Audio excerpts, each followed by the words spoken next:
Olá pessoal, tudo certinho com vocês? Meu nome é Wellington Estima, professor de Sociologia e Filosofia. Prazer gigantesco, né, estar nessa caminhada com vocês em 2025. Estou extremamente empolgado para conhecê-los, conhecê-las, né? Aqueles que eu ainda não tive a oportunidade, né, de conviver. Mas sintam-se aí muito bem-vindos, bem-vindas ao curso. Semana que vem, presencialmente, a gente vai se encontrar, tá? E espero que a nossa trajetória, a nossa jornada, a nossa relação seja muito massa, muito bonita, tá? E vamos construir uma ponte aí, um caminho para a universidade, vai ser muito agradável da minha parte, enfim, já é uma satisfação imensa estar por aqui, tá? Bem, gente, antes de mais nada, eu queria apresentar rapidamente a proposta do que, né, elenquei aqui alguns pontos importantes do que eu pensei como proposta para o curso este ano, e a gente tem alguns elementos, algumas dinâmicas importantes para pensarmos, né? A primeira delas, que eu vou começar a falar, é propriamente sobre o material, a apostila, né? Eu confesso a vocês que construí essa apostila, né, agora do zero, em janeiro, e pensei ela com um sequenciamento didático que eu acho que vai auxiliar vocês, né, a construirmos juntos aí um repertório bem interessante, né? Vejam que a nossa apostila, assim que vocês receberem, vocês vão ver que ela tem um encadeamento que vai intercalar Sociologia e Filosofia. Então você tem ali aula 1, né? Queria mostrar para vocês, mas vou guardar aqui para surpresa, tem até uma questão temática nela que depois eu explico. Mas a aula 1 começa com Sociologia, a aula 2 vai para Filosofia, a aula 3 para Sociologia e assim fica intercalando. Em alguns momentos, né, lá para a semana 20, por exemplo, 18 ali, você tem um sequenciamento maior para a filosofia, que tem um conteúdo maior, né?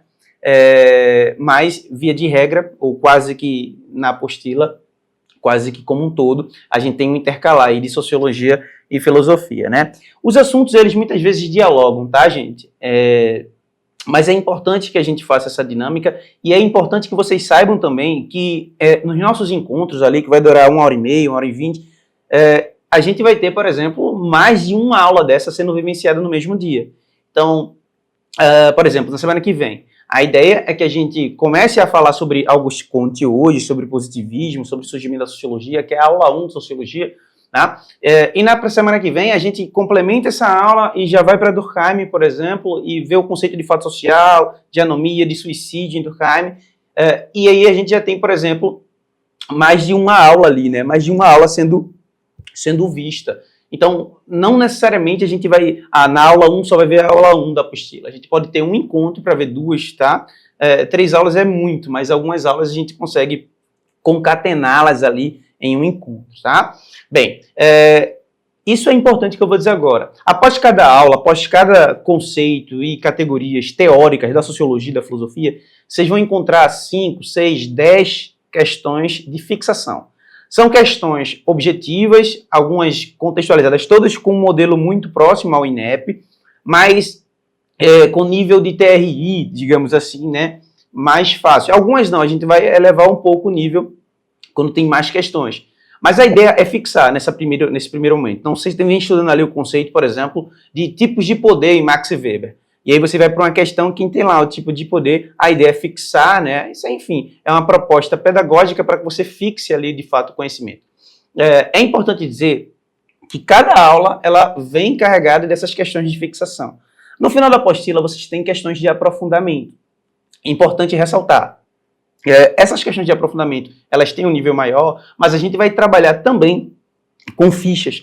A ideia é a gente responder todas as questões do Enem, tanto o PPL quanto a primeira aplicação dos últimos anos, tá? Então, toda aula a gente vai ter resolução de questões, a gente vai ter muita aula que aí vocês vão receber ficha, questões só com gráfico, questões com imagem, questões mais tradicionais, e a gente vai trabalhar em cima das competências e habilidades. Vocês vão ver que, inclusive, na apostila inicial, tem as competências e habilidades do INEP, tem estudante que não se liga nisso, e não entende o que é nível de proficiência das questões, né, que são elementos que são cobrados na prova do INEP.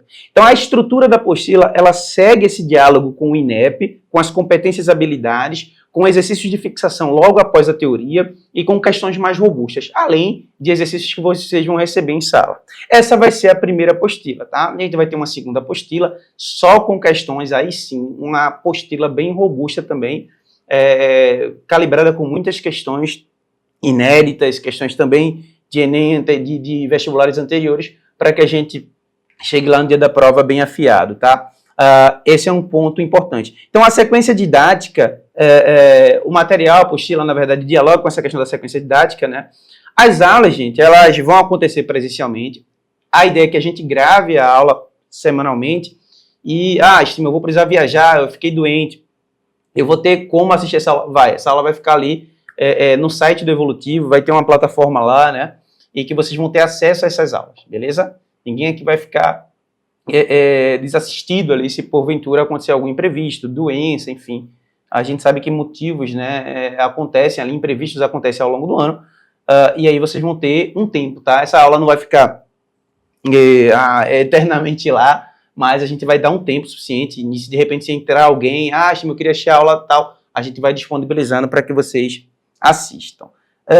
Bem, o meu curso, ele também é montado para ampliar o repertório sociocultural de vocês para redação, tá, gente? Então, vocês vão ver que a gente vai trabalhar durante as aulas temáticas de redação que vocês poderiam citar conceitos. Eu não entendo da parte técnica, a questão técnica, estrutural da redação não é comigo, é com a Adalto, né? Enfim, eu não entendo a questão técnica de como se constrói ali o D1, D2, proposta de intervenção. Não, isso aí é com o professor de redação, obviamente. Eu não tenho competência para isso. Mas essa parte de repertório eu trabalho muito nas aulas, então há uma série de conceitos ali que vocês vão ver que nas minhas aulas a gente separa 10, 15 minutos e eu construo pequenos textos, inclusive, excertos que vocês vão, né, construindo ali, produzindo. E é bem bacana, tá, gente? De verdade, é uma parte, inclusive, que eu gosto particularmente bastante de trabalhar, que é repertório para construção. Eu costumo fazer o Enem, né, todo ano. E aí, o que acontece? Eu vou ali também escrevendo. Então, esses repertórios que eu uso, eu sempre levo para a sala de aula para que vocês aumentem e ampliem o repertório de vocês, tá?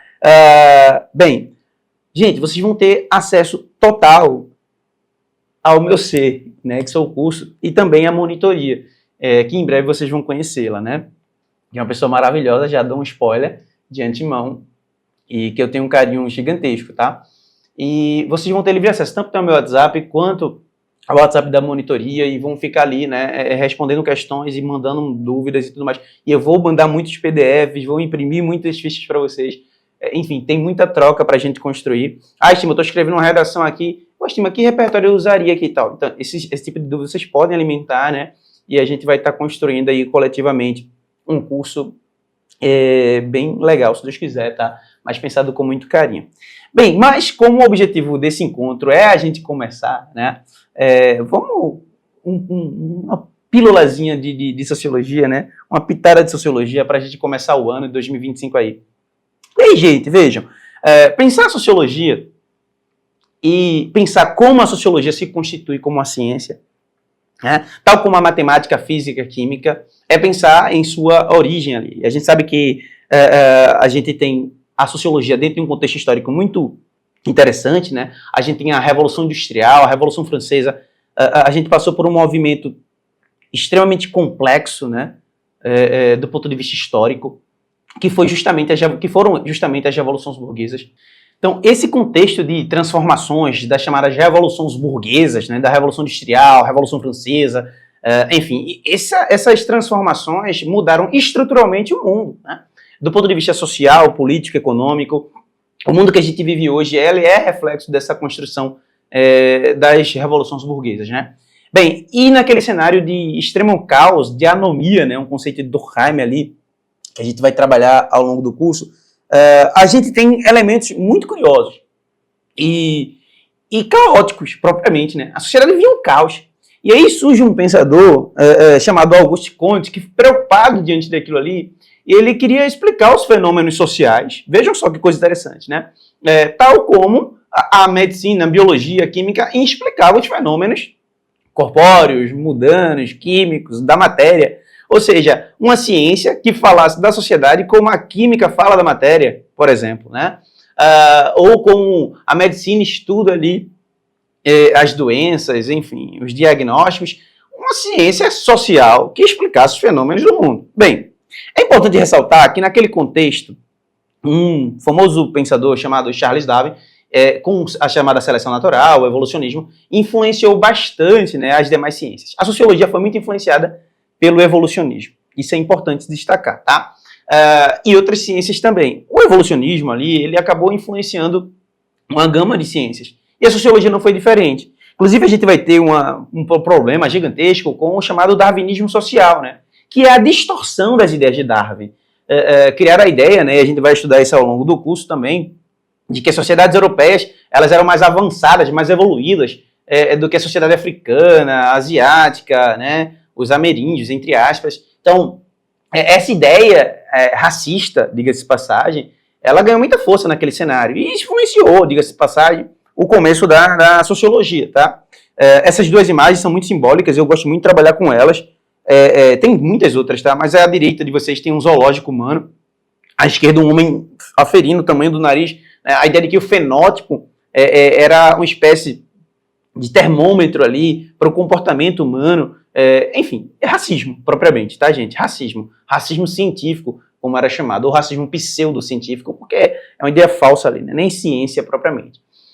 Bem, mas a grande questão é que quando a gente reflete sobre esse fenômeno, a gente não pode escolar que a perspectiva do Auguste Comte é uma perspectiva evolucionista de sociedade.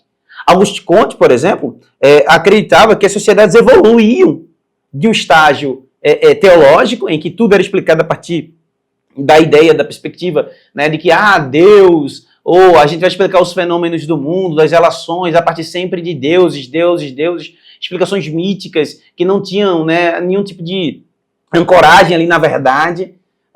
Essas explicações míticas, elas não davam conta de explicar os fenômenos tal como eles eram, de fato, né? E aí você tem uma gama de civilizações na perspectiva do Comte. Bem, essas sociedades vão evoluindo e em alguns momentos vão surgir lapsos ali de razão contemplativa, mas que não são no estágio positivo ainda. Eu vou dar um exemplo que eu sempre gosto de mencionar. Aristóteles, por exemplo, na Antiguidade, ele tentou explicar o porquê de por exemplo, desse copo aqui cair se eu soltar, né? Ou seja, a ideia da gravidade. Mas ele não explicou como a gravidade acontece, ele explicou por que as coisas caem. E aí Aristóteles partiu do pressuposto de que tudo que existe tem uma finalidade de ser. A chamada perspectiva teleológica no pensamento de Aristóteles. A gente vai explicar isso na aula de filosofia. Mas vejam que coisa interessante. Aristóteles diz, tem coisas que tendem para baixo, tem coisas que tendem para cima. É uma explicação bem ruim, né, para a gravidade. Mas Newton, séculos depois, né, quase 2000 anos depois ali, estabeleceu não porque as coisas caem, mas Newton estabeleceu como as coisas caem. Compreende? Aristóteles, ele tentou chegar a uma perspectiva metafísica, olha só, né? Mas ele não explicou como. O como do Newton é o estágio positivo, é o estágio da ciência, né? É o estágio que a humanidade atingiria um nível ali de evolução máxima. Bem, a perspectiva do Comte, portanto, é uma perspectiva evolucionista. A perspectiva do estágio metafísico ali, a ideia da contemplação, mas não explica como. É por isso que o Comte vai criar a ideia, né, de que a ciência é baseada nos experimentos empíricos, enfim. E aí você pega uma gama de pensadores também, né, que são muito importantes nesse contexto. Ele vai dar grande ênfase a esse aspecto. Bem, então a ideia da experimentação, do método científico, que ele inclusive vai tentar pegar o método das ciências da natureza, da química, da biologia, da física, e vai tentar aplicar as ciências sociais, a sociologia, ou a chamada física social, como assim era chamada no começo. Mas estima tem como? Vejam, gente, se eu jogasse aqui uma reflexão pra gente, se a gente deveria descriminalizar ou não o aborto, descriminalizar ou não das drogas, deveria aumentar o porte e a posse de armas para os civis, esses debates, essas reflexões, não encontram consenso. Porque quando a gente pensa nos elementos dos fenômenos sociais, tem elementos que são subjetivos. Eu não estou dizendo que a sociologia não tenha método, tá? Para ser ciência tem que necessariamente ter um método, gente. Beleza? Isso é uma característica básica. Se é ciência tem que ter método, tem que ter objetividade, tem que ter vários elementos. Mas daí, criar um método duro para dizer que, olha, assim como a matemática, assim como a física tem elementos exatos, a sociologia vai ter. Isso é impossível, gente. Então, essa ideia dele foi extremamente problemática. Mas tem outras problematizações extremamente interessantes ali para a gente pensar também, tá? Só que essa problematização inicial, que a gente vai, na semana que vem, eu vou retomar essa ideia, tá? Até para perguntar para vocês algumas questões que envolvem essa ideia de evolução, né? Vocês acreditam, por exemplo, que as sociedades evoluem? Vocês acreditam nessa perspectiva evolucionista? A gente está evoluindo enquanto sociedades humanas? Se a gente fizer uma relação do passado com o presente? Bem, isso implica uma série de reflexões históricas, sociológicas, filosóficas, que na semana que vem a gente vai retomar, tá? Bem, então a sociologia ou física social, ela surge nesse contexto e eu vou parar aqui agora, porque nessa parte da aula a gente tem que fazer uma conexão com o Durkheim, mas eu não vou fazer isso aqui de forma totalmente online. Eu vou, né, na semana que vem, fazer esse diálogo com vocês em sala de aula, de forma presencial, e a gente vai responder algumas questões. Já vou mandar um PDF e o PPT aqui dessa aula para vocês, tá? Estudarem aí para a próxima semana. Eu vou quebrar, tá? Não vou mandar ele diagramado como está, para ficar uma surpresazinha para a semana que vem. Na semana que vem eu vou explicar o motivo do meu material. Tem uma temática que eu não vou dizer qual é agora. Enfim, mas é legal. Pelo menos para mim, espero que vocês gostem. Mas o fato é que o material tá bem legal e pensado. Semana que vem, portanto, a gente dialoga fazendo essa conexão dessa primeira parte da aula com Durkheim, e aí a gente começa a refletir sociologicamente para a semana que vem. Semana que vem já tem dicas de repertório para redação também, tá? Então, assistam a aula semana que vem presencialmente. Estou muito ansioso para conhecer vocês, né? Aqueles que eu não conheço, obviamente. E aqueles que eu conheço, né? Já estou com saudade aí. Já está na hora de rever vocês. Forte beijo, abraços, até semana que vem, gente.